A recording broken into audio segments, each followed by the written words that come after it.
শাস্ত্রমতে ৩২ রকম গণেশের পুজোর বিভিন্ন বিধান এবং বিভিন্ন নিয়ম আছে। আমি আজকে তোমাদেরকে ৩-৪ রকম গণেশের বেনিফিট সম্পর্কে, গণেশজির আশীর্বাদ সম্পর্কে পুরো ডিটেলসে বলবো, যাতে তোমরা ডেলি লাইফে আমরা সবাই ওনার আশীর্বাদ আর বেনিফিটটা নিতে পারি প্রপারলি। প্রথমে দেখতে পাচ্ছ হলুদ রঙের গণেশ, উনি হচ্ছেন হরিদ্রা গণেশ। হরিদ্রা গণেশ শুধুমাত্র বুধের জন্য নয়, বৃহস্পতির সাপোর্টের জন্যও ব্যবহার করতে পারো।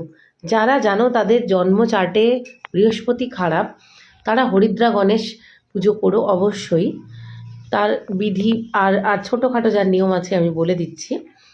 আর যারা কম্পিটিটিভ এক্সাম দিচ্ছ, বহু বছর ধরে সাকসেস হতে পারছো না, তারা অবশ্যই হরিদ্রা গণেশ বাড়িতে এনে ছোট্ট করে রেখে, মানে ছোট্ট একটা মূর্তি রেখে পুজো করতে পারো। সবথেকে বড় কথা, ধরো কোনো কোর্ট কেস চলছে এবং অনেক দিন ধরে নিজেদের কোনো কাজ আটকে আছে, সেই ক্ষেত্রেও হরিদ্রা গণেশকে তোমরা পুজো করতে পারো। হরিদ্রা গণেশ মানুষকে লং টার্ম প্রবলেম থেকে মানে রিলিফ দেয়। সেই জন্য প্রত্যেকটা বৃহস্পতিবার হরিদ্রা গণেশকে তোমরা হলুদ রঙের ফুল দিয়ে ঠাকুরের স্থানে বা বাড়ির নর্থ ইস্ট কর্নারে রেখে পুজো করো। এইবার আসছি তোমাদের কাছে কেশর গণেশ নিয়ে। কেশর গণেশের রং হলো কমলা রঙের, তোমরা দেখতেই পাচ্ছ। তবে কেশর গণেশের সবথেকে বড় বেনিফিট হলো, কেশর গণেশ মানুষের মাঙ্গলিক দোষ কমাতে, মাঙ্গলিক দোষের প্রকোপ কম করতে সাহায্য করে। তো তোমরা যারা জানো তোমাদের জন্ম চার্টে মাঙ্গলিক দোষ আছে, তারা একটা ছোট্ট কেশর গণেশজি নিয়ে আসবে। সেই কেশর গণেশজিকে 11টা দুব্য দিয়ে প্রত্যেক দিন ওম গণ গণপতায় নমো নমঃ বলে প্রত্যেক দিন পুজো করতে পারো। এবং যারা রোজ রোজ এটা করতে পারবে না, তারা বুধবার দিনটা অবশ্যই করো। লাড্ডু আর দুব্য দিয়ে সেই দিন গণেশজিকে তোমরা পুজো করো। এবং আর একটা জিনিস বলি, এই মাঙ্গলিক দোষে যারা ভুগছো, তারা প্রত্যেক দিন পাখিদেরকে মিষ্টি যদি খাওয়াতে পারো, কোনো মিষ্টি মানে আমি কোনো মিষ্টির দোকান থেকে মিষ্টি কিনে আমি বলছি না, যারা ধরো পাখির দানা বা কোনো ধরনের যে কোনো শস্যতে একটু চিনি বা মিষ্টি মিশিয়ে পাখিদেরকে খাওয়াও, তারা দারুণ উপকার পাবে। এবার আসছি আমি সবুজ রঙের গণেশ, যে গণেশজির ফর্মটা বেসিক্যালি আমাদের বুধকে মানে বেনিফিট করতে সাহায্য করে। বুধ হলো আমাদের কমিউনিকেশান, আমাদের কথাবার্তা, বুধ হলো আমাদের প্রসপারিটি, অ্যাবান্ডান্স, বুধ হচ্ছে আমাদের সাকসেস। তো বুধ যাদের জন্মচার্টে খারাপ আছে তোমরা জানো, তারাও এই সেম